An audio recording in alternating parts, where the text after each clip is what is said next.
Steel City Sports back here. We got to react to last night's Thursday night football game between my Steelers and the Cleveland Browns. So I've got a lot to say about this game.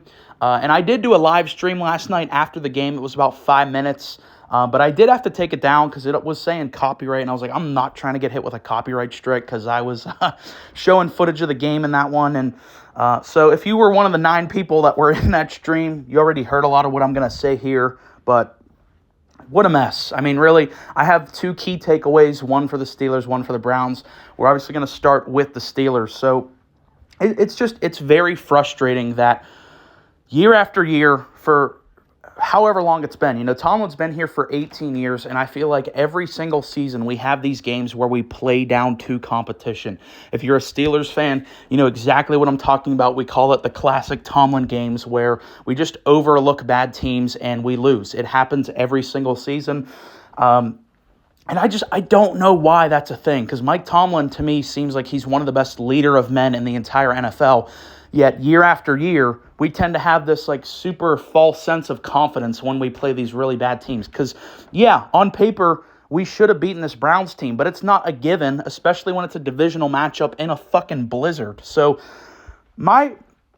The biggest portion of the blame here goes to Mike Tomlin. He did not have the troops prepared. He had a really bad night in terms of managing this game, particularly in the fourth quarter, wasted our timeouts. We could have actually had a shot to put together a game-winning drive at the end there had we had all of our timeouts. But Mike Tomlin wasted 2 of our timeouts in just reckless decisions. He was acting like these timeouts don't matter. We're going to win anyways. We won't need them.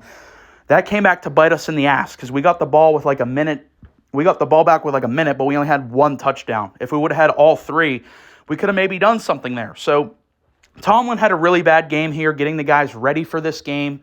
Definitely feels like we overlooked it, and he mismanaged the game, particularly in the fourth quarter.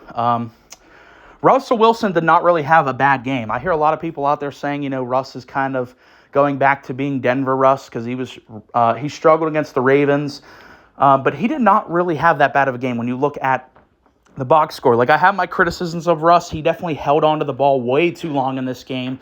But he had 270 passing yards. He had 75 completion percentage. He threw a touchdown, a dime to Calvin Austin.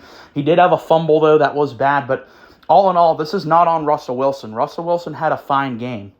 It was really on Tomlin for the way he managed this game. And I do give Jameis Winston credit. Now, Jameis played a very flawed game here. He didn't throw a touchdown, although he did run a touchdown in, which is on screen right now. I think it really was the play of the game. Jameis Winston is the reason why the Browns won this game. And I've been saying this ever since Deshaun Watson got injured. If you just give the Cleveland Browns a capable quarterback, they're not a bad football team. This team just won 11 games last year. They were in the playoffs last year because their roster is really good. They have a really good head coach in Kevin Stefanski who has 2 Coach of the Year awards. Like, this is not a bad football team. They were just dragged down so far by having a bottom 3 quarterback in Deshaun Watson. That's why they had the putrid 2-8 record going into this game.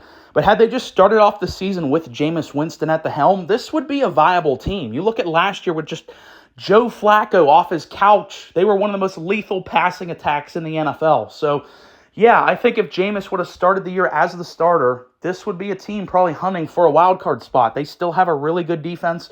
Their offensive line was dominant last night. They completely held TJ Watt to a pedestrian performance, which I'm obviously just not accustomed to seeing. So their O-line's still really good. Nick Chubb is really re-emerging. He had 60 yards with 2 touchdowns last night. Their receiver core isn't even that bad. You had Jerry Jeudy making plays in this one. This is not a bad Browns team. So I really want people to understand that. Like, they do a lot of things really well.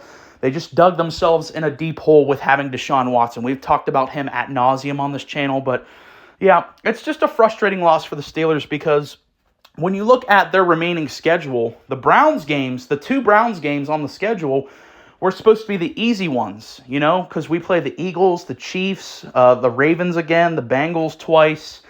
The Browns were supposed to be the easy ones, but my silver lining for this is like the Steelers have the most wins this year over 500 teams in the entire NFL.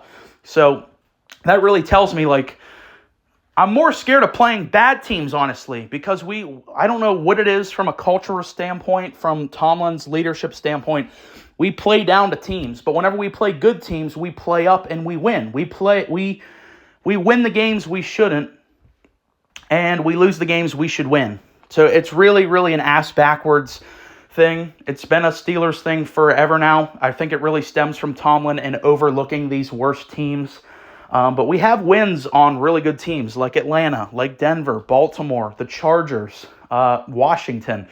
We've beaten a lot of good teams. So us losing to Cleveland doesn't really change my thoughts on the Steelers being an elite football team, because when we play the Chiefs and the Eagles and the Ravens again and all those teams, like, we're going to be playing up to competition. So, like I said, as a Steelers fan, I'm honestly more scared of playing the bad teams because we just really, really struggle as favorites.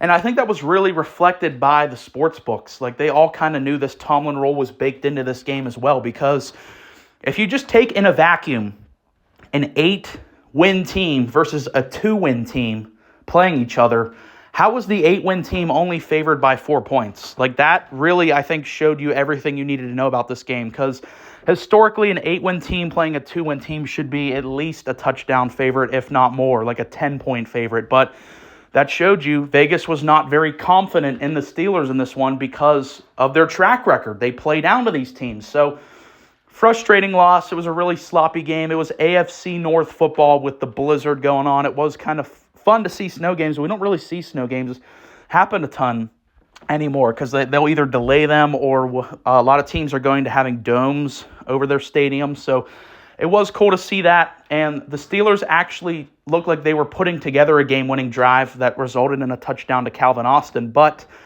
Jameis Winston, you got to give him a lot of credit. He was able to rally the troops and lead them down for a touchdown. Nick Chubb looks like he's back. So that's kind of my takeaways for this game. If you watched Thursday night's game, definitely let me know in the comments what you thought about this game and what do you think of these teams going forward. If you made it this far in the video, really appreciate you listening. Please like and subscribe.